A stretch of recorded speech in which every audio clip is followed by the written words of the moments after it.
Let's go, baby. Happy Wednesday. Notice the Happy dub. Wednesday. Wednesday, dog. Let's hope. My Welcome to favorite day used to be Saturday. Now it's Wednesday. now. It gotta be. It gotta be, bro. Welcome to Mhm. Wholesale Hardknocks, y'all. It's your boy Daryll. Got my brother Mike with me. It's episode 24, man. Episode 24 Dang.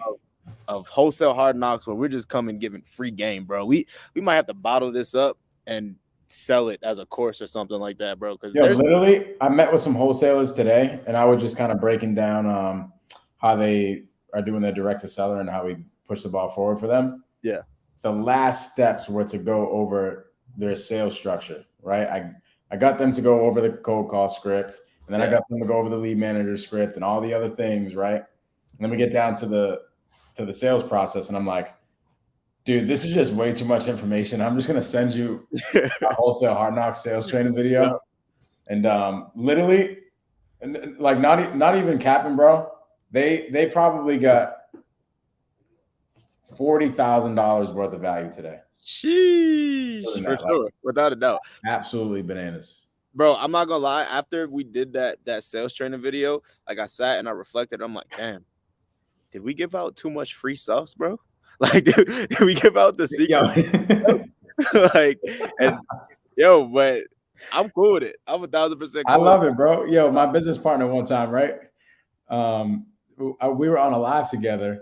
He's like, dog, you're giving out too much shit, bro. You're giving out our whole shit. I'm like, yo, listen, the people need to hear it. This is my personality, bro. Yeah, I love it. You know how I look at that. So like, obviously, we're gonna bring this back to football, right? We both played ball. You can. So like we used to always talk trash in practice, right? The offense versus the defense. The offense would always make an excuse. Oh, you know our plays, blah blah blah. You know the name of the plays, whatever, right? You still got to stop it, right? So that like some people in offense that would say, "Yo, I don't care if you know my play. You still got to stop me," right? And that's how I look at it. Right? I will give you all the sauce, but you still got to go out there and take action. It doesn't matter if you're not doing shit with it. You know what I'm saying? You can you can watch all the videos in the world. You can learn everything you want, but if you're not taking action, what's the point? And that's a fact, bro. Literally, that's it. Yeah, that's all. That's honestly. And actually, at the end of this thing, right, that we were going over today, it was probably like an hour and a half call. And as we're going over it, I'm like, yo, can like sum everything up, right? And he's just like, well, bro, I think all it really means is that we just got to have conversations and work. And I'm like, yeah, dog. That's really all this is. Literally. So like, as long as you're having conversations, as long as you're working, it is going to work. If you're a painter, as long as you're painting walls, you're going to make freaking money. That's all it takes, bro. All it takes is action, man. Yo, so what we got in store today, bro? Yo, so we are going over a deal breakdown. One of my deals and one of Daryl's deals. Homeboy just bought a freaking crib. So are we going over that one? Yeah, that's the one we're going over, bro. Let's go. I'm excited. Let's rock and roll. Let's go over that one first, bro. Let's do it, bro. This is in Virginia. What part of Virginia is this? I'll give the address and everything because I don't care. I was gonna do the same thing because people think we're capping. Yeah, call the seller. Try it. I don't no rap cap over here, baby. Do what you want. No cap in my rap. This is in Forest, Virginia. Never been to Forest, Virginia. Never heard of Forest, Virginia. In fact, I didn't even pay for this lead. Somebody sent me the lead, right? So this is a JV lead. Shout out to John Lim. He sent the lead over. So side note. Shout out to John Lim. That's my guy. Bro, shout out to John Lim for sure, bro. Like, here, listen to this. A few months ago, John's like, yo, I don't want to wholesale anymore. I'm like, what do you mean? He's like, it's just not for me, right? I'm like, cool. So what are you going to do with all the leads that you've ever generated over the past 2 years? He's like, I don't know. And I'm like, well, now you know. Send them to me, right? Sent like 2,500 leads that he's ever generated for like the past 2 years. And he sent 2,500? Yeah, 2,500 leads. So it was a point where there's literally probably, let's break this down. Let's think about if you get a deal for every 50 leads, what is that? 2,500 divided by 50. That's 50 deals. Yeah. And let's just say, what's your average assignment fee, you think?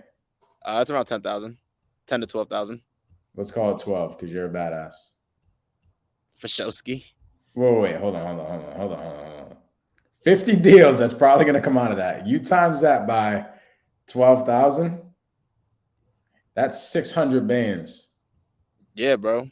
That's crazy, bro. Yeah, we have 4 deals locked up for him right now, literally. And like it gets to the point where I text him every other week, and it's just like, yo, we got another deal locked up. We got a deal locked up. We got a deal And he's locked just up. sitting there like, let's go, because I was going Yeah, to leave them shits. exactly. He wasn't gonna do nothing with him. He's like, bro, I Yeah. don't even care. He's like, just pay me what you think is fair. Like, and I'm like, bro, I'm gonna pay you exactly what you deserve on this. Like, pay exactly what I pay everybody else. And he's like, bro, I just know you're not gonna fuck me, right? Just close these deals for us. Get us some money. I'm like, That's bet. real, bro. Sounds Yo, good. why didn't he want to have his team tackle the leads? Because that's the thing, right? It's outsourcing, right? Like his talent and where he's best at, right, and is raising money, right, buying deals. He's doing a lot of mobile home parks, right? He's doing Airbnbs and stuff like that. So he just doesn't have time for wholesaling. And he's getting into other markets as well. So like a lot of his leads are in the DMV area, Virginia, Baltimore, DC, and he's looking to do a lot in like other markets as well. So he just didn't have the bandwidth to follow up with his leads, and he didn't have a team. Like he had a team, right? He had a team, but it wasn't to the size of my team, right? The acquisition, like my acquisitions team, and he realized that. He's like, yo, my guy has a team built out, right? He has systems in place, processes in place, and I trust him with my leads. I know he's gonna call them, right? So we sent them over. He sent them over, Bro, and 2,500 leads is like a full sales team. it is Literally. Like that's literally probably like including lead managers, closers and stuff. You're probably looking at like a 5-man team that you need. Yeah, for sure. And we got 11, so we're good. We're good. Yeah, bro. But so back to this deal, right? So this is, you guys can look this up in the chat. We're actually closing tomorrow. I signed the paperwork today. I just mailed it back, and then we're gonna close in the morning. But the property is 103 Gooseneck Drive, in Forest, Virginia. So I'll pull it up here. Where's it at? I'll pull it up. Janie, word, you can pull it up. Let's do it. 103 Gooseneck Drive in Forest, Virginia. Gooseneck Court, sorry. Gooseneck Court. Yeah. Forest, Virginia. So I'll tell you the backstory about this. It's actually pretty sad. So remember, guys, there's always a story behind every single deal, right? It's bigger than the house, right? It's always why. Why are you selling this house? Most people only buy or sell 1 or 2 houses in their whole life, right? So if somebody's deciding to sell a house fast, something happened, right? Something's going on, right? So in this case, Janie, who's our seller, she is actually the mother of the woman who owned the property, right? And the woman who owned the property, she actually passed away. She had a son. She left a son. So Janie is now taking care of her grandson, and she's like, I just don't need the house anymore, right? She misses her daughter, right? The house brings back memories, and she just wants to sell it to a person who's going to take care of it, right? So she sold it to us, subject to, right? So if you guys caught that, right, we're taking over a deceased person's mortgage, right? You can definitely do that. It's 1,000% legal. We're doing it, right? So we're just taking over the mortgage, continue to make payments. Janie just wanted $12,000, right? So $12,000 up front would have killed the deal. So what we agreed to was $6,500 up front. So she'll get a check for $6,500 tomorrow, and then 12 months from now, she'll get another check for $6,500. So it's at $13,000. Okay, so you're taking this lady's property over subject to, which means you're taking the responsibility of the mortgage. That's how I've been pitching the sub 2 deals. I'm taking over the responsibility of the mortgage. Rather than saying, I'm gonna take over the payments and we're gonna use a servicing company on you know what I'm saying, going into the weeds of it. the seller gets super scared. Yo, listen, I'm just gonna take over the responsibility of what you got in place right now. I like that. That's a nugget, guys. If you guys are Yeah. listening and you guys are pitching creative and explaining terms, say that again, Mike. Taking over sub 2, you're taking over the responsibility, you said? I will be taking over the responsibility of what you got going on right now. I love that. I love that. So why did so you're taking over this property sub 2, but you said 12,000 up front would have killed the deal. Why? It would have killed the deal because we got to get paid. One, my assignment, my team needs to get paid, right? JV partner needs to get paid, who brought the lead. Right. Oh shoot. I'm sorry. This was not one of John Lim's lead. Now that I'm looking at it. But shout out to John because we got 4 deals under contract with John right now. So shout out to John. He's still doing his thing. But this particular lead, right, it just wouldn't work. We're paying ourselves $10,000. I'm paying the wholesaler who brought the lead to me $4,000. Now that's usually higher. Like I usually pay lower for them bringing a lead because there was a lot of work that came into this. But there was 3 people. They had 3 people that were involved, and it was a weird situation, right? They had it under contract originally, cash, right? And they brought it to another person in their mentorship to help them find a buyer. That person in their mentorship brought it to me, and I looked at it and I'm like, they're asking for too much money, right? We would need to buy this on terms. So she's like, all right, cool. Do what you got to do. She submitted it to my system, and we ended up getting it on terms, right? So since there was 3 people and they explained that to me, I was able to pay them some more. My company's getting $6,000 for buying it. So literally getting paid to buy a house, right? So I'm assigning it from one LLC to another LLC that I own, and I'm paying myself an assignment fee. Right. So I'm getting paid to buy a house. That's badass. Don't let that go over your head, guys. Like I'm getting paid, like, and it's a good amount too. Like I'm not keeping the whole 6,000, right? Because I have a team. People need to get paid, but my company. People are out here trying to do the burst strategy, and homeboys out here getting paid to buy houses. Facts. With better terms than the people on the burst strategy deals. With better terms, bro. I think the mortgage rate is crazy at 4% interest rate. PITI is $1,100 a month. So what we're gonna do is I'm gonna wrap this. I'm not gonna keep it because it doesn't fit. I have an idea of the properties that I want to hold in my portfolio and keep, right? And if I can't do that, I'm gonna just create a note, right? If you guys don't know what a note is, it's a promissory note, right? So this person that I'm selling the house to, they promise to pay me back the payments. It's just exactly how it sounds, right? Promissory note is I promise to pay you back by this day, right? So I'm becoming the lender on this deal, and I'm selling the house on seller finance, right? So I'm going to wrap it to somebody who they are having trouble getting approved for a loan, right? They have some cash, but they don't have the credit to get into a house.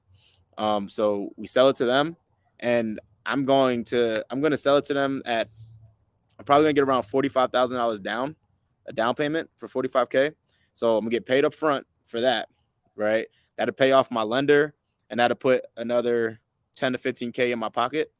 And then what we're gonna do is we're gonna rent it. We're gonna charge a monthly payment, right? So I'm financing my buyer, right? So I'm gonna charge them a monthly payment. If my payment to the bank is $1,100, the rent rate is at $1,800, right? That's what I'm gonna charge. I'm gonna charge them $1,800 to make like payments every single month, $1,800. And on top of that, my money has to make interest, right? I'm not lending nobody money for free, right? So I'm going to lend you money at the market interest, right? Market interest is about 6-7% right now, right? So I'm also going to make interest on my money, right? And here's another thing, last thing, I'm making money again on the back end because we bought it for $110,000. That's the purchase price. ARV is around 190, 200,000. Dang, bro. Yeah, we have a good amount of equity as well. So are you putting some repairs into the property before you sell it to the wrap buyer? I'm not touching it at all. This guy's a gangster. I'm not touching it at all. I'm not putting $1 into it. We have a lockbox on it. All I need to do is facilitate walkthroughs. Get somebody to facilitate a walkthrough, get interested buyers coming in. And we were just talking about outsourcing, right, bro? I outsource literally everything. I was just telling this to somebody earlier. I don't mind sharing the pie, right? So You think I want to go find a buyer to buy this? Hell No. no. I'm gonna find somebody who wants to find a buyer. So I said, here, I bought this house. Now go find me a buyer to do it to buy this on seller finance, right? And we squat up, we split the down payment, we split the monthly payments, right? And again, this is a passive monthly payment, right? This is a passive check because I'm becoming the lender, right? So every single month I'm getting a payment like I'm the bank, and I don't have to worry about repairs. I don't have to worry about if they mess the house up. I don't have to worry about none of that because it's their house. They own the house, right? The only thing that I have to worry about is if they default, right? If they miss a payment. But just like we tell sellers all the time who sell to us on seller finance, your worst case scenario is actually your best case scenario, right? If I default, you keep everything I did to the property, keep all the upgrades, you keep the down payment I made to you, and you get the property right back, and you can sell it again. So if this person defaults, I'm keeping the 45K, keeping any upgrades they made, I'm getting them out of there. I'm keeping the house, and I'm gonna just sell it again. Do the same exact thing, rinse and repeat. You know what I'm saying? So wrapping properties is a really good strategy because you're literally getting paid 4 different times on one deal. 4 different ways. Who is this wrap buyer? So our typical wrap buyer is somebody, like I was saying, who has cash. They have money to pay a down payment, but they don't have credit. Right. Love. So a lot of like, times, maybe like a contractor with a bunch of cash or something. exactly, a contractor, somebody who does construction, somebody who has cash, they're getting paid under the table. They want to own the property for them to live in. They live in the property, so they don't care about cash. Homeboy's getting paid right up front to buy the house. Yep. He's getting paid during the project, and he's getting paid later on, and he doesn't have to manage shit. Exactly. On the back end of it because this person owns the house, right? Exactly. Does Chase Bank manage? Like, let's just say Daryll went and got a bank loan at Chase Bank to buy a house. Does Chase Bank manage Daryl's property? No, they just get a check every single month. That's what Daryll is becoming. So essentially, here's what's happened. Daryll went out to a seller and said, hey, let's do this deal for these specific terms. Daryll was like, holy crap, these are really good terms. I can take these terms and essentially upscale these terms to somebody else, upsell these terms to somebody else. Yep. So, perfect example. I used to be a barber, right? And we have these things called like enhancements and stuff that you can put in people's hair and I'm like that. Dog. I ain't gonna lie. If a barber asks me if I want some enhancements, they just gonna get the evil eye, bro. Not gonna lie. Yeah. All right, we're not gonna go there, bro. But anyways, we used to do enhancements, right? And knowing that the enhancements like enhance the haircut, we used to upsell the haircut, right? Even though it's essentially the same freaking haircut. Like literally the next you take a shower, the shit washes off, like it's the same freaking haircut. But we got to upsell it because now the presentation is bigger. AKA, hey, I'm going to tell you that you don't need any credit or anything like that in order to buy this deal. I'm going to upsell this deal to you because I know what I have going on right now looks freaking good. Yep. So I have these terms that look really good. I'm going to upsell these terms at a higher ticket. Now you're taking them at the higher ticket and taking the spread and not having to manage anything. Exactly. It's beautiful, bro. Like, and the fact that in this deal, $0 out of my pocket, bro, literally just sign closing documents to buy a house. My main bank account, like my everyday bank account, has like $1,000 in it right now. Like I keep it low. You know what I'm saying? Like people think you need money to buy properties and to get in this business. You really don't. You just need to be able to talk to people. You need to be able to connect, be a connector, right? Find somebody who has money, who's not doing nothing with their money, and show them how they can make money with their money that's secured by real estate. Pay said something before. He's like, dude, I negotiate my best deals when I have $0. For sure. Us as real estate investors, bro, we dump a lot of bread into projects or softwares or whatever we're dumping bread into. So a lot of the times, like Daryll was saying, that bank account is low. It's actually when my bank account gets high, I get stressed out. That means I'm not freaking pumping money into shit. Yeah. See what I'm saying? Love it. Dude, that's a freaking dope deal. Thanks, bro. What's the long-term play with it? But the long-term play is just get paid forever, bro. Like literally the next 30 years or however long until it takes for this person to refinance me out.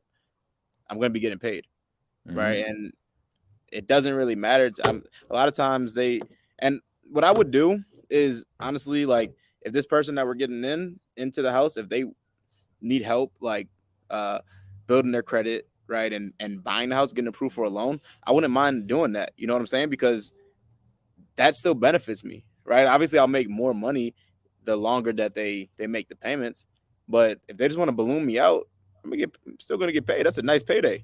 You know what I'm saying? Mm-hmm. So my plan is to just keep it for as long as they want, and just get cash flow forever, right? That'd be a good $600-700 of cash flow every single month, right? This is $0 out so of my genius. yeah. Didn't generate the lead. Did you close the deal or did you have Hell somebody? no. I didn't even speak to the seller. Listen. Didn't generate the lead. So never pulled a list, never did anything. So never generated a lead, never followed up with the lead, never closed the lead, never had to go find a buyer or anything like that, never managed a project, never had to do any of that shit. Oh, and homeboy's getting paid like 4 times and paid for life. Bro, it's crazy. I was actually thinking about this earlier, right? I was driving and I was just like appreciating the fact that I built a business that doesn't I don't need to be there for it to operate. But at Yeah. the same time, I'm like, damn, it could be it's really easy for me to just get lazy, right? Because Mhm. I don't have to do anything if I don't want Mhm. to. And the business will still operate. Right. So Mhm. now I need to find new stuff to do, new adventures to take on and stuff like that, and just new things to get better at and learn and be able to provide value. Right. And just bring it back to the team and the camp. But yeah, bro, got paid, I guess we could say 5 different ways on this deal.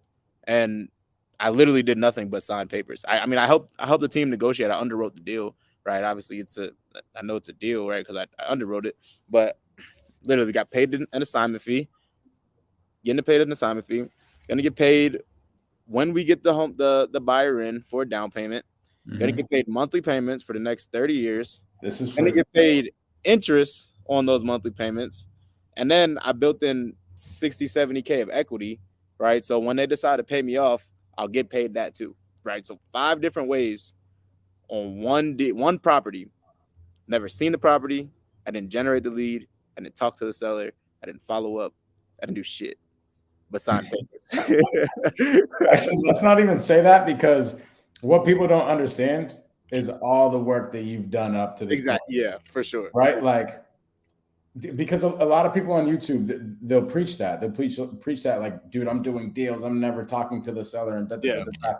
But they don't ever talk about like the freaking first year or two into the business that they were on the phones, that they were in freaking Olu's living room, on the floor calling sellers. Exactly. Yeah, that they You know what don't, I'm saying? and that's a great point, bro. Because like it took time to get here, right? Like I was just talking to Marlon about this. He said, "Bro, like your team is growing really fast," and I'm like, "Yeah," but there was a point where it was just me, right? And I was the only person making 100 calls a day, right? Yeah. Like if I don't make the calls, the business isn't running, right? So I had to get enough confidence, close enough deals to where I'm actually like able to employ people and teach them the way and show them exactly what I'm doing with confidence and be able to, have them trust in me to lead them the right way, right? Because that's how I look at it, right? Like people who work for you and work on your team. And I even hate to say like work for you, right? Work for me. I hate to say that. I like to say my team, part of the team, just building the team atmosphere and the culture, right? But at the end of the day, these people work for you, right? And they rely on you to provide them ways to make money. And it's not just them, right? That a lot of times that they got to feed, it's also their families. Like some of the guys who work for me, or they live overseas, they have kids, they have wives, they have families. So it's Mm-hmm. like if I'm not providing and if I'm not showing up every day and putting things in place to where this thing is a machine and is working, like it is actually working and we're making money, then I'm doing everybody a disservice. It's That's a not just fact. me, right? So that's why I like having a team. But do not get it twisted, y'all. This was not no overnight shit. This was day after day after day after day after day of 100 calls a day, many conversations, a lot of mess ups, right? And just learning, going through the process and just getting better every single day. Yeah, So, dude. I was talking to 2 dudes today, and they were like, the same dudes that I was doing a hot seat with, right? mhm. Just breaking down the direct to seller model like crazy. But they were looking at people in other mentorships and people in sub 2 and people on Facebook and YouTube and all these things that are saying, hey, first 30, 60 days into the business, they get a contract. And they're like, what the heck? Are we doing something wrong? And I'm like, yo, I didn't get my first deal for 7 months. Yep. I was sweating, spent a shit ton of bread before I got that first deal, spent Yeah. a shit ton of hours learning, doing all the things. And then boom, finally my first deal in month 7. And people want to quit after like 30 or 60 days because they see other people getting deals in 30 or 60 days. Getting your first deal, like jumping into real estate and getting your first deal in 30 to 60 days definitely is possible. I think the quickest way to do it is joining somebody's team, but Yeah. doing it on your own, it's obviously it is possible. People do it, but that's not a business. So, That's a myth. yeah, You know what I'm saying? I'll tell you, bro, because that was my experience, right? I got my first deal really Mm-hmm. fast, right? My first deal ever was my mom's house. I wholesaled my mom's house, Yeah. right? Very first deal ever. It took me like 3 weeks to do it, right? So like, boom, okay, I'm like, damn, this is easy, right? Put some money back in the marketing. Now I'm cold calling, right? Got another 2 deals in the next 2 months, right? So I got 3 deals in 3 months. I'm like, bro, this shit is easy, right? So one of my coaches always used to say, "Fool's gold," right? And what he used to say was like, if say you made a play, you made a big play, right? But you took the wrong steps or you read the wrong keys, right? Yeah, it looks good, but it won't happen the next time. Like the Mm-hmm. next time, the other coach, the other team, they're gonna see where you made that mistake and they're gonna hit where you were supposed to be at, right? So it's fool's gold. You know what I'm saying? Mm-hmm. You weren't supposed to be there, but you made that play, right? So that's what I called my first 3 deals, fool's gold, because the next 6 or 7 months, I was dealless, 0 deals the next 6 or 7 months because I didn't know that this was really a grind. I didn't know that I needed a pipeline, that I needed to follow up with all these leads, that it was so many other moving parts. You know what I'm Mm-hmm. saying? I was, I got, I don't want to say I got lucky because I was grinding, I was putting in the work, but it doesn't happen like that for everybody.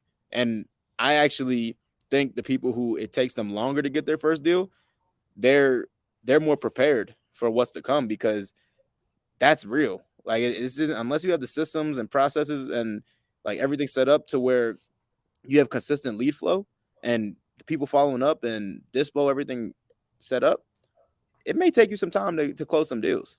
So Mm-hmm. you gotta just know that. You gotta know that it's gonna be there. It's gonna happen. 100%, bro. Hell yeah, bro. 100%. But yeah, bro, that's that deal. That's gonna be a wrap. I'm actually squatting up with Olu on that one. Olu's gonna find the buyer. And we're gonna just gonna get some Let's cash. go.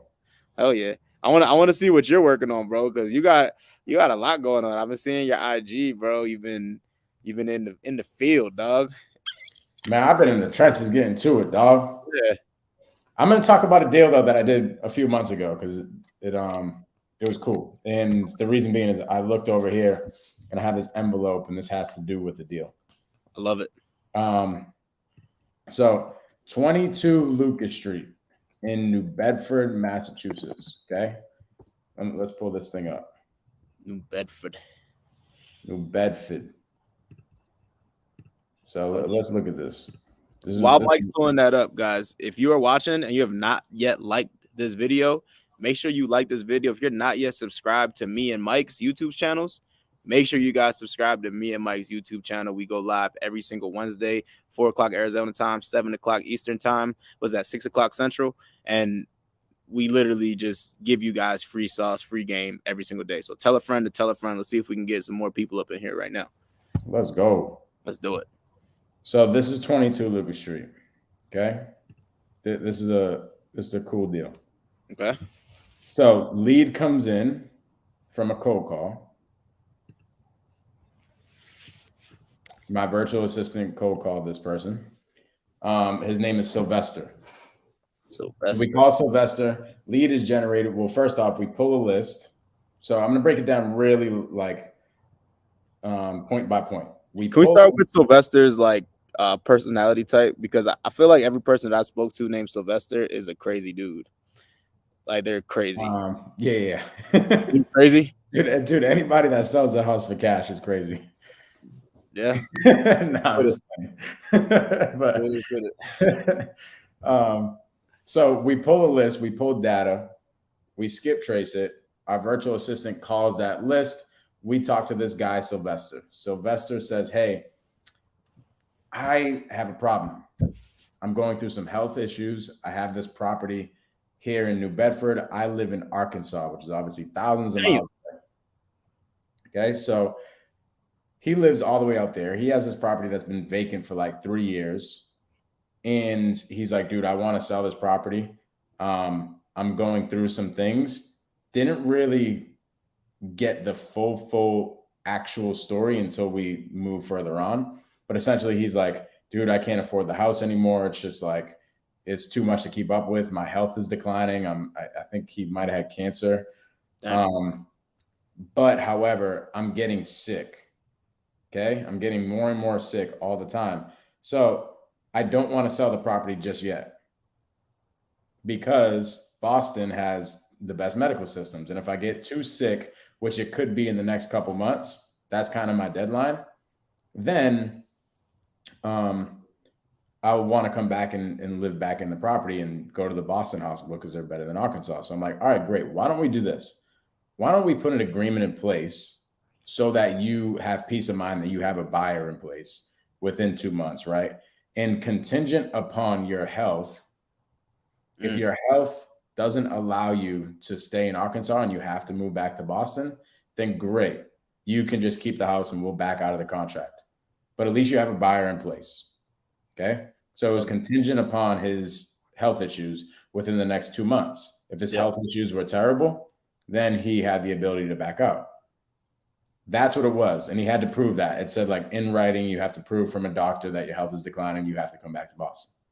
You're smart, bro. That's smart though. Because if not, then he could have just claimed, oh, I don't feel good. I want to come back to Boston. Exactly. And realistically, that could have meant that he had another buyer. Exactly. Okay. So we said in writing, you have to show us from a doctor or doctor's note or whatever that your health is declining and you're forced to move back to Boston and we will go under agreement. He's like, okay, great. We did it. Actually came to like month 1, like the end of month 1. And he's like, hey bro, I'm not coming back to Boston. Like, screw it. Let's just get the deal done. I'm like, okay, cool. So we run title. Okay. Actually, to back up a little bit, within that time frame, we actually assigned it to a buyer. We got this property under contract at $200,000. And we assign it to a buyer at $240,000. Sheesh. So that's a $40,000 assignment fee. So for those watching that might not know too much about real estate, we have a contract that says we are buying Sylvester's property for $200,000, and then we bring in a buyer that says they will pay $240,000. We take that contract and we essentially sell it to our buyer for $40,000. Bro, right? Time out real quick. Can we talk about how most people, well, not most people, but a lot of people make 40K in a year or don't make 40K in a year? Like that's their threshold, bro. This is real.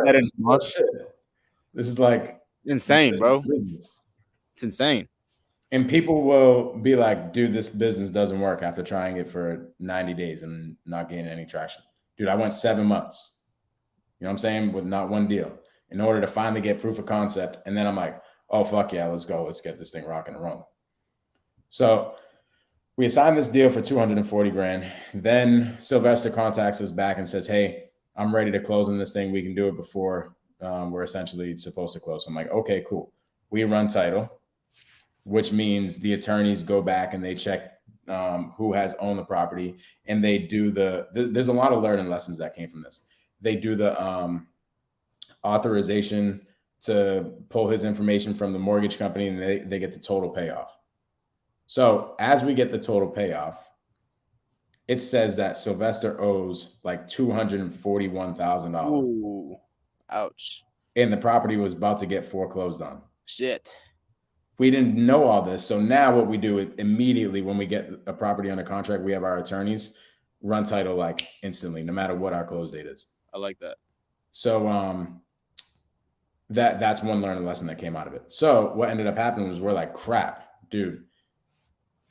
This guy owes 241 grand. We have a buyer essentially that could pay off his whole entire house and just kick us out of the deal.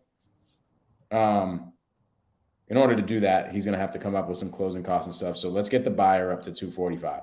Negotiated the buyer to come up to 245. Buyer comes up to 245, and we're like, yeah, but at the end of the day, dude, we're about to make $40,000 on this deal. Yeah. You know what I'm saying? For sure. And he owes that to the bank. So what do? I contacted Sylvester and I said, hey, man, we have this deal going on that you said that, you're okay with us buying for 200,000, but we have a problem. You owe 241 grand. Did you know that? He's like, no, I had no idea. I'm like, when's the last time you made a mortgage payment? He's like, I don't know, a couple of years. You would have thought that he had some type of thought that right. So I'm like, bank would come soon. Right. So I'm like, okay, this is another learning lesson. This is something that we have to nip in the bud on every single sales call. How much do you owe? Right? Like, are you up to date on your mortgage and all these things? We got to make sure. Are there any liens on the property and stuff before we get into agreement? Right. Real quick, what the question that my team asks and that I ask every time I know the house is vacant, because it's vacant, right? Mm-hmm. So what I say is, I'm like, dang, the house is vacant. I hope you're not paying a mortgage on that right now while it's vacant, while nobody's in there. And they usually tell me right then and there, like, no, it's no mortgage, or yeah, I do have a mortgage, but I haven't paid it for the last 2 years, right? I love that. I'm going to start using that. So here's what I'm going to show you really quick. So I asked Sylvester, right? I'm like, dude, I mean, are you going to be able to come up with $40-something thousand for us to close on this property? Because with the way our contract's written right now, it says we're buying this house for $200,000 and you owe 240. You got to come up with $40-something thousand to close. Where are you going to come up with this? Right. He's like, bro, I don't have 40 grand. Right. So I'm like, okay. So what do you suggest we do? Notice, I'm not suggesting stuff. Yep. I'm not saying, let's do this, let's do that. I'm having him come up with a solution. He's like, I don't know. I could pay you monthly or something. So I'm like, I'm like, okay, well, if you could pay me monthly, how much could you pay a month? He's like, oh, I can come up with about $1,000 a month. Shit. That I can pay you. I said, okay, so if you pay us $1,000 a month and we agree to closing your property and you don't have to come out of pocket right away with the $40,000, what would prevent us from getting the deal done? And he's like, nothing, let's do it. So I'm like, okay, great. We end up essentially financing this cat, yo. Are we special today or what? We got special guests, bro. We got the dog. Let's go, baby, bro. Dog. What's good, big dog? Go, man. I'm grateful. I miss you, bro. What you been up to? Bro, he's out here locking up deals, man. Yes, sir. Let's go, baby. Dang. Yo, I'm sorry. I didn't mean to interrupt. Yo, the wholesale. Bro, what? Yeah. Bro, you never interrupt. If you are not following Marlon Johnson, Mindset Marlon on all the things, YouTube, Instagram, Facebook, everything, go follow this cat, yo. Yo, we actually had a pretty dope interview with Marlon a couple months back. Maybe you're gonna have to come back on, bro. We do, bro. Yo, throw one in the chat if you guys want to see Marlon back on Wholesale Hardknocks. Let's go. Yo, let's see. I know I want to see it. So we've had some growth since then. So sure. Yo, likewise, bro. I mean, yo, y'all are killing it, man. Y'all are big. You're dropping value 24/7. I didn't mean to interrupt. I was just watching y'all on the big screen inside, and then I realized, like, yo, Daryl's outside right now. Like, let me go meet this man in person. I follow these guys on YouTube, bro. So I mean, I'm gonna go join in the audience, but like, I appreciate y'all. Appreciate you, bro. You're the man, bro. Oh, bro. Yeah, you got any words of wisdom, really quick, bro? Like, the mindset goat, bro. Always. So I mean, recently I've been having some higher level conversations. The only sort of conversations we enjoy having when you move in these sort of circles. And really what I want to talk to everybody about and just remind everyone quickly here is the power of intentionality. So when I say that, I'm talking about choosing how you're going to show up to your day. when I get my morning started, something that's really important to me is I analyze what it is I want to create out of that day. But even more so, I analyze, in order for me to have a successful day, who does my day need me to be? How do I need to show up? What is the character I need to live into, right? What is the best version of me? The version of me that already knows I'm going to cross the finish line. The version of me that already knows that the success is mine. How does he show up to today? And when the answers start coming to me, when I start realizing it's not about having the money, it's not about having different resources, it's about the characteristics that I show. It's the characteristics that I live by. I start to realize I can live as that successful person today, immediately. Having confidence doesn't require another 2, 3, 4, 5 years of building. That's something you can start today. Having intentionality doesn't need another 10 years. Being the person that makes your family light up when you walk into the room, that's something you can start with right now. Being the person that you're proud of, that starts today. Speaking honest, speaking truth, all of that starts today, right? However, it takes intentionality. It doesn't happen on accident. I love it, bro. Bro. How lucky are we, bro? Bro, I was thinking the same thing. I was thinking, how lucky am I, man? So good. Yo, I'm gonna tell you something. I think it was on I don't know if it was on a live we did or if it was on Wholesale Hardknocks. But do you remember telling us that you stopped essentially mapping out your day in the beginning of the week and you started doing it like at the end of the night or something like that, and you list maybe like the top 6 things or the top 10 things or something that you need to get done the next day or that same day? Bro, every day. So check it out. It's the top 3. It's my top 3 priorities. Top 3, okay. I have, and here's why, right? You know, we only get a certain amount of decisions each day that we can make, powerful decisions, before we hit decision fatigue. So when people think we have a time management problem, we don't have a time management problem. 24 hours click away like for everybody else the same way, right? Me, Oprah, The Rock, you know, we all share the same 24 hours. So what's the difference? The difference is different individuals learn how to prioritize tasks better. They learn how to go after the important things, because anyone can fill their day with simple to-dos. Anybody can fill their day with a list that's never ending. So at the end of every evening, I have my accountability partner. Shout out Alejandro Alvarez, right? I know Alejandro. Guy, another We gotta get him on here. He's a goat. We gotta get him He's on a here. goat. Facts. Yeah. So Alejandro and I, we have an accountability like text chain going with each other. It's been going on now for the last 4 or 5 months, and every single day, it's very simple. I text him the 3 things that I need to get done tomorrow. Then the very next day, when I finish those 3 tasks, I text him 1 word. That word is executed. That's it. We don't need to have a conversation about why it didn't happen, because it happens. That's gangster, bro. There is no conversation needed. It was like it needed to be done. You determined last night that that's the most important thing that you can do with your tomorrow. Great. Go get it done. Period. Yeah, what's up? We still on that or what? Yeah, bro. I literally sent you and Olu the text. That's so funny. This is how the universe works.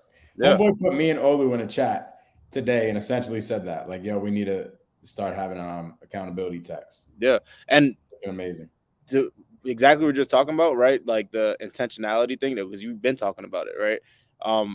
As I was on my way back up here today, I'm listening to a podcast, right? And that's what I said when I came in the house, and I said, Mike, I told him, I said, stop trying to figure out how to make the money. Figure out what person you need to be to attract the money, right? And that's exactly what this guy was talking about. He was saying just be intentional, right? And it was actually the interview that Olu sent, right? He was talking about being intentional with who you want to be, how do you want to show up every single day. And it's crazy. That's just been the theme. Like when God's trying to tell you a message, bro, he's gonna keep telling you that message until you get it. Yep. You know what I'm saying? So thank you, bro. God is speaking through you, my brother. I appreciate it. As always. Oh yeah, man. The reason why I brought it up is because I took that and I ran with it, and bro, it's been working, because what I used to do is what you talked about before, and I think you used to do this too, like time block everything. You know what I'm saying? And then all of a sudden you time block shit, and you end up saying, "Hey, I'm gonna do this for an hour," and you do it for 45 minutes, and you're like, I'm just hanging out for 15 minutes because I already banged this stuff out that I was supposed to time block for an hour. What do I do in these 15 minutes? Now it's unintentional. So what I started to do is exactly what you're saying. I'm like, okay, let me list out the top things that I need to do. For me, it's 6. I think I'm going to start trying 3 because it's a little bit more high level decision making at that point, in my opinion. Now that you're saying that, but it's really been working, bro. It's been pushing the ball forward like crazy. Now it's like no time wasted. I'm just like, all right, boom, boom, boom. Because here's what I think it does. I think it prioritizes your decision making, and that's where what I think you were saying, time management. A lot of people think they have a time management problem. It's not a time management problem. It's a decision making problem. Facts. So good. That's 100% what it is. And so when you start realizing, all right, cool, these are the things that require my attention. Everything else, yeah, it needs to be done. However, it doesn't need to be done by you. So maybe one of the things on your list is like, man, I feel like I always got so many things left to do. Cool. Your next most important task needs to be figure out how to delegate, figure out how to build a team, figure out how to bring people in your life to take care of that never-ending to-do list. I have this planner, a law of attraction planner. I think you have a mic. I think you actually have it too. Yeah, I want to y'all onto it. We all have it. Bro. Which is the one that put us on. Yeah. But we all have it, right? And one thing they have in there is priorities that can be delegated, that somebody else should do or can be delegated every single day, right? And that should be, in my opinion, should be bigger than the list that you're doing, that you need to accomplish every single day. So hell yeah. Ooh, I might start doing that. Top 3, and then list out the things that need to get done today, but not by me. Yep. Yep. There we go. That's it right there. Hell yeah. I love it, bro. Fire. We gotta get you back on here, bro. Yeah. Let's make it happen. Let's do it. Let's schedule that. I appreciate you, dog. You contact your assistant, bro. Facts. Yeah, I'll tell Karen to look out for y'all. Guys, if you guys are not subscribed to Marlon, Mindset Marlon, do that right now. My guy's a future billionaire, without a doubt. Fendi fact. Make sure you follow this guy. Freaking love it. Yo, let's get back to this badass deal that you were talking about, bro. So essentially, we asked Sylvester, like, okay, what are you gonna do? You got to recap really quick, bro. You were talking about how you literally got this guy to. That's more badass than my deal, bro. You literally got a seller to pay you for buying his house. That is kind of crazy. Like, this is insane, bro. I need to hear the rest. So essentially, think about it. He owes too much. We already have a $40,000 assignment fee baked in there. So I'm like, dude, how are you gonna come up with this 40 grand that we need to close? And he's like, well, I can give you $1,000 a month. I'm like, okay, great. If you give us $1,000 a month and we close on your property and you don't have to come out of pocket right away in order to close the deal, what prevents us from moving forward? And he's like, nothing. I'm like, okay, great, let's do it. So what we did is we wrote up a promissory note that essentially just stated that Sylvester owes our company $1,000 a month. We didn't tack on any interest or anything, just straight $1,000 a month for 40 months straight. So good, bro. Is that promissory note attached to anything? So that's the problem. That's where I was nervous. And what you should do in this situation is, and he would have if he had other assets, but he doesn't have any other assets. So if he had another house or even a car or something like that, we can attach that promissory note as a lien on one of his properties or one of his cars or some hard asset that he has. Yeah. So that if he defaults and never pays us, we can then go after his car or go after his house or whatever the case is. That secures us on the deal. Right? That's so good. How many months is he making these payments for? Is it or years? Is it till he pays the 40,000 off? Yep, 40 months straight, $1,000 a month. Literally, I have a check right here. That's so fire, bro. I get this check sent to my office in this envelope. Oh my gosh, that's so good. That's so good, bro. It's freaking crazy. So, anyways, it was on and I have full respect for him. Honestly, I got to give him a call because I haven't talked to him in a couple of months. Just be like, bro, I respect you because I'm not gonna go ahead and say because you really don't have to pay me. He doesn't. No, he doesn't. He doesn't, but he has. Yeah. Right. He has been paying this whole entire time. So it's just like respect. But all that stuff was taken care of in that sales process, upfront contracts and everything. So, right. And I did let him know, like, dude, if you don't pay this, then we can take you to court. Yeah. He's asking, like, what are the repercussions if I don't pay? Well, if you don't pay, then we can essentially take you to court, which is the case. It's just for us on our end. Hopefully Sylvester's not watching this. But on our end, it's going to cost us too much money in order to bring him to court. That's what I was gonna say too. Next time you get a loan unsecured, or next time you loan somebody money unsecured, it's something that I literally just had a conversation with somebody today because they were asking me like they were like, yo, I just loaned out this money, it's unsecured, and I haven't been hearing from the person who's making the payment. So I'm like, is the property? I said, is it secured or anything? They're like, no. I'm like, okay, but she said the way she had it set up in her paperwork, and is really smart, is if she has to sue him, he has to pay for her lawyer fees and her attorney fees. I think we actually might have that in our promissory note. Now I'm thinking about it. Good, yeah, because our attorney. Give it a try, Sylvester, if you're listening. Yes, but much respect. Thanks. No, that's amazing. That's amazing. Another funny thing about the story is that we almost didn't close because it was just like pulling teeth trying to close this deal. Just because there were a lot of title issues and stuff like that. Our buyer. Oh, go ahead. Our buyer, right? We look on Instagram and we follow our buyer on Instagram. He might even be watching this right now. But we see that he's doing the roof before closing. Oh, shit. What the hell? That is the main reason, honestly, bro, why we closed this deal. Because I'll be completely honest. I didn't think that I'd be getting these checks. Yeah. I just kind of like chalked it up as an L. And I'm just like, yo, I'm on to the next deal, whatever. I don't care. But then the buyer literally rips the freaking roof off and puts a new roof on. And the buyer's like, no, bro, we got to close this thing. No, you're closing on this. So I'm like, all right, bro, let's rock and roll. I thought you were going to go the route when you were telling a story. I thought you were going to say you want the route of negotiating a novation so you can get paid a little bit up front. Saving no closing costs, so you'll get like a little assignment, a little something. But I like the getting a seller to pay you that, and that's exactly why you do not give the solution. You ask the seller, what do you think we should do here? Right? And he came up with a great solution. He doesn't know what a novation is. I know me personally, that would have been my first thought. Like, shit, how do we make some type of money on this deal? Well, closing costs is going to kill it. So let's get it to where there's no closing costs and get my buyer. Yeah, we probably could have done the novation agreement. For me, I don't like doing novation agreements where it was going to be like an $80,000 rehab. Ooh. And I just don't like doing novation agreements for me, like for management wise and all that type of stuff. Yeah. No, I like the route you went much better. That's awesome, bro. That's awesome. And just like you were saying, like every deal is a lesson. And guys, what Mike was talking about, there's title issues on the deal and he almost didn't close. Expect that for every single deal that you get under contract. Literally. Expect every single deal. Bro, we've closed over 30 deals since I've been in real estate.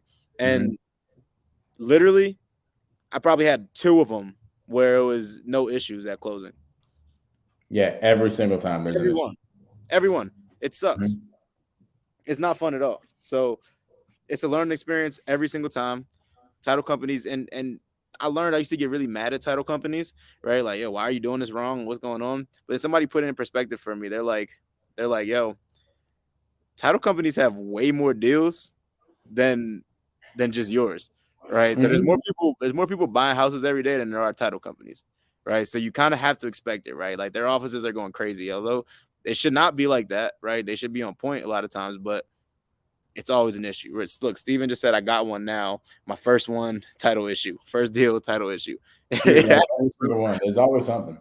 Bro, very first contract. You freak out in the beginning. You're like, oh, what the heck? I had a title issue on my first deal. There was like some just mini probate stuff that had to be done. And I was freaking out. I didn't think we were going to close. At the end of the day, you just got to keep doing the thing that gets you to the best next steps to get the deal done. For sure. Bro, very first contract. Chip away at it. You'll be good. But the big thing is, in my opinion, what I learned, there was a deal, right, that we were going to fix and flip, and we get all the way to the close, and find out that there's a freaking memorandum from another buyer on the property. Ooh, man. Right? And it just kind of messed up the whole entire deal. Yeah. After that day, I'll never forget. I was like, yo, I'm never running into an issue like this again. Because we were kind of banking on that because we were going into another deal and we needed the money for that deal to roll over. We had ourselves an assignment fee up front. Yeah. and we were going to use the money for something in order to do that. And I was like, I will never be in this situation again, because now I know every freaking deal is probably going to have title issues. So now instead of only getting 4 a month, I need freaking 10. For sure, without a doubt. And that's I literally just told somebody that on my team. We had one that we were about to get a contract on. He's like really excited. We weren't got on the phone with them, and it just went left, right? Went left for whatever reason. Very next phone call, Nick got, it was another lead that my guy, shout out to AJ, but it was another lead that AJ had set up, and the lady's like, okay, we're good, send the contract, right? After the one that we were really excited for just fell out, right? And that's why I told him, I said, this is a lesson, right? You need to have a full pipeline at all times. At all times. Literally, that's why the Lucas Street property I was just talking about, that's why I kind of like almost chalked it up as a no. I'm like, all right, I'm going to let the attorneys take care of this thing. Like, whatever. If it doesn't go through, it doesn't go through. I got to go find the next deal. For sure. Because as I'm sitting here wasting freaking time on, title issues and stressing that this thing isn't going to close, I am losing opportunities. I wanted to show this, bro, because you brought up a memorandum, and this just reminded me. This property right here, right? Mm-hmm. You see, it has a pending offer, right? This has been pending. How many days has it been on Zillow? 121. This thing has been pending for about 60 days. You have a memorandum on that one? Yeah, because I have a memorandum on it. That's why it's pending? That's exactly why it's pending. And I'm just waiting on them to give me a call. They haven't called me yet. I'll let them buy it, but I need to get paid first. That was actually the house that I told you I was going to move to Houston.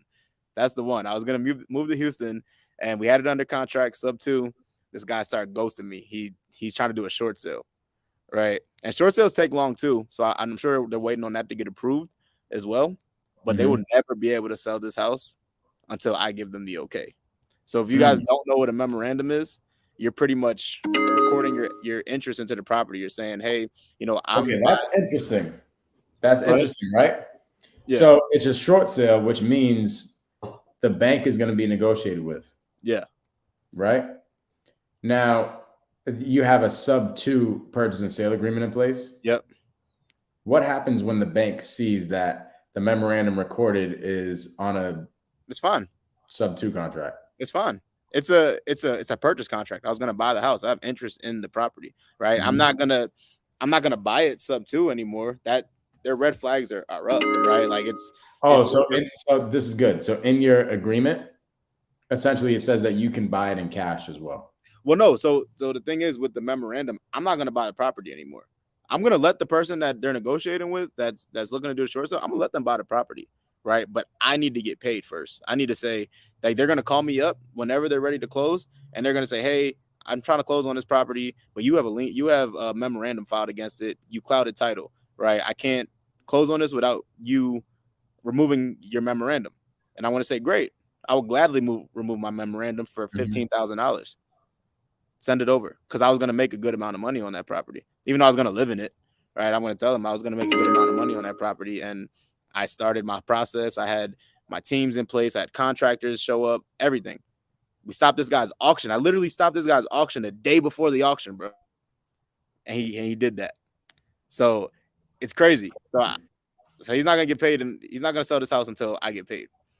The reason why I'm asking though is because the bank is now involved, right? Yeah. So the bank is going to be involved in the transaction, and they want the transaction to go through because they're not in the business to own property, right? Yeah. So when they have a purchase and sale agreement in place with another buyer, and they see a title issue, and then they dig into the title issue, I'm wondering if remember, it's a title issue, right? The bank's not the title company. I clouded title. I have legal interest in this property. It doesn't matter how I was going to buy it. It's not like subject to is illegal, right? Because what's the worst that's going to happen? What due on sale clause? They're just going to ask for the money that's owed, right? Oh, so that's what it is. Yeah, that's what it is. So I mean, if I want to buy the property, I would have to buy it cash. So essentially, they're gonna tell you, yeah, bro, you can buy the property cash. Yeah, and I'm gonna say, bro, I don't want to buy the property. You can keep it. You can buy it. I just want to get paid. I like it. Yeah. So you're clouding title, and they can't do anything until that shit is cleared. Yep. Bro, I love this deal breakdown. Yeah, this is fire, bro. if we have any questions, put them in the chat. I know Joel. Shout out to Joel. My boy put a question in the chat. Said we need to talk some more agent outreach. What are some upfront agreements y'all are having with agents slash brokers? I think you meant brokers. but yeah. How about we do that next? Mike, are you doing any agent outreach right now? I have a fix and flip right now that I'm doing that was from an agent that I directly reached out to the agent. Maybe we talk about that next week, because that is big in this market. Like, this market is shifting, right? Here's how I know it's big. Right, we listed an ovation agreement, and I can just tell, literally, bro. I can tell it's a property down in Florida, and we were getting a bunch of offers in from the listing, and I literally tell that there was probably like 4 offers that came from the Elephant Challenge. Oh, really? like dead serious. I love it. I'm like, hold on, bro. Nah. I love it. Yeah, but So I say outreach is going crazy. We might as well do that next week. I'll bring in I can even bring in some of my team who's doing the agent outreach, and we could talk about some of the things that we're doing. But as far as like the upfront agreements with them, it's pretty much like you can be really straightforward with the real estate agent, right? You can say, hey, I'm an investor, I'm looking to buy some more properties in the area. I seen this property was listed for quite some time. I'm looking to do some fix and flips or buy and hold as a rental, depending on what the situation is, right? So if we're a good fit, we may take another couple calls, and I'll send a LOI over at the end of this call. If not, no big deal. I want to keep this relationship, and we can do this forever, right? As long as you have deals that you need to move, something like that, right? And I literally just came up with that on the top of my head. My team doesn't say that shit. Like, just let them know the expectation, right? What the expectation of the call. So what we've been doing is we're just putting in offers, right? We're sending letters of intent. We're putting in offers. We're saying, hey, this is our cash price. If this doesn't work for you or your seller, we also have some creative options as well. Let us know. Let's jump on a call, right? And we send as many out a day. The goal is like 25 per person a day. Literally, like for those offers, we're like, would you take sub 2? I'm like, all right, I know where these freaking people are coming from. Oh, it's so good. That's funny. I love that. Do we have any other questions before we wrap this up? Mike, I really appreciate it today, bro. This was, I think the people enjoyed like the deal breakdowns. We'll get some deal breakdowns and a celebrity guest appearance. You know what I'm saying? That's crazy. Insane, bro. And if your friends aren't watching Wholesale Hard Knocks, let them know what mistakes they're making right now, because there's so much value. And the good thing about it, these videos are gonna be here forever, right? So go back, rewatch some of the prior videos and the old videos that we've put up, because when I tell you there's game in this, in on our YouTube channel, there's a lot of free game. So make sure you guys are. Dude, and I don't even want to gas us up. I'm not even gassing us up, right? I'm just stating the facts. Most of my followers are like our age or somewhere around our age, and they're just trying to, get these things going. Now, I have a lot of followers that are from all ages, but I look back to when I first started this business, and I was looking on YouTube, and who was I looking at? People like Jerry Norton and all these freaking goats, the people that we call the goats. They are the goats. However, they're like 40 years old, getting deals done, which is great. But we didn't have somebody to look at because of the goats paving the way for us, right? Like they did their job. They paved the way for us. But we didn't have people like 25 years old, 27 years old to look at on YouTube that were doing all the things that we wanted to do. That were like just at that level. Like, I can remember back like 2 years ago, just thinking like, dang, dude, if I could just get like a deal a month, if I could just do a deal a month, that'd be freaking amazing.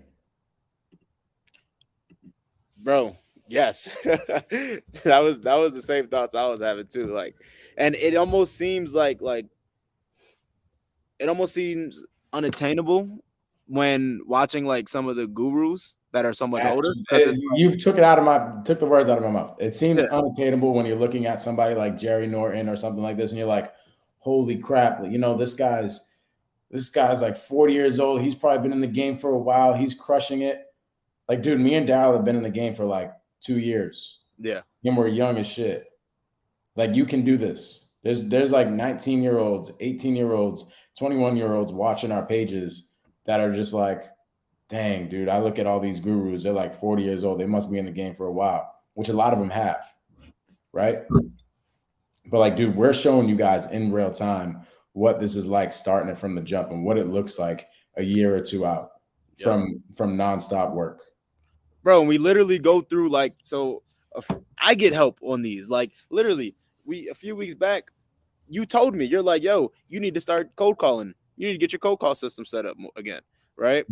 And like we show you guys the tribulations, right? On that video, I literally told you guys that shit was moving slow. Like I didn't get a deal in like the past 2 or 3 months at that time, right? And Mike's like, yo, you need to get back on direct to seller, right? Like we're not just showing the good. We're showing the good, the bad, the ugly, and everything in between, right?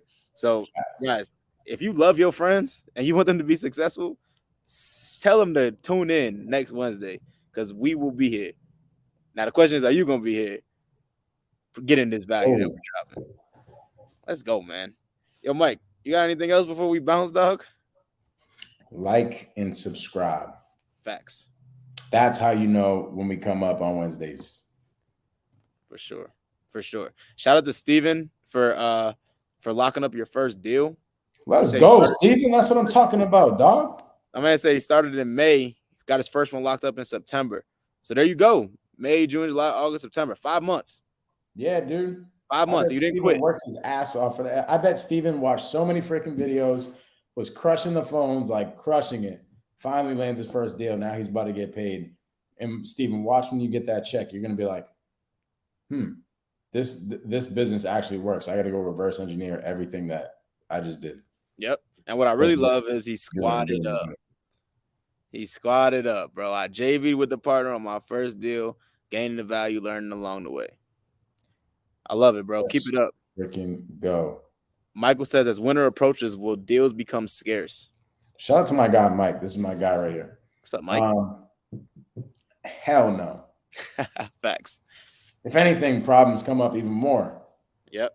Because pipes freeze and all this stuff. Like, actually, one of my first mentors ever says the time to buy is the winter.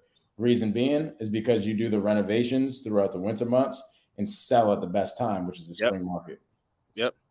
So, and there's a lot of things to do, right? Like in the wintertime, when I was living on the East Coast, I was like, wintertime was great, right? Like when it snowed, that's the best time to go driving for dollars, in my opinion. That's really freaking good. Yeah. Yeah. If all the houses on the street are shoveled out and you have one that's like nothing done to it, don't you think that's a good house to call?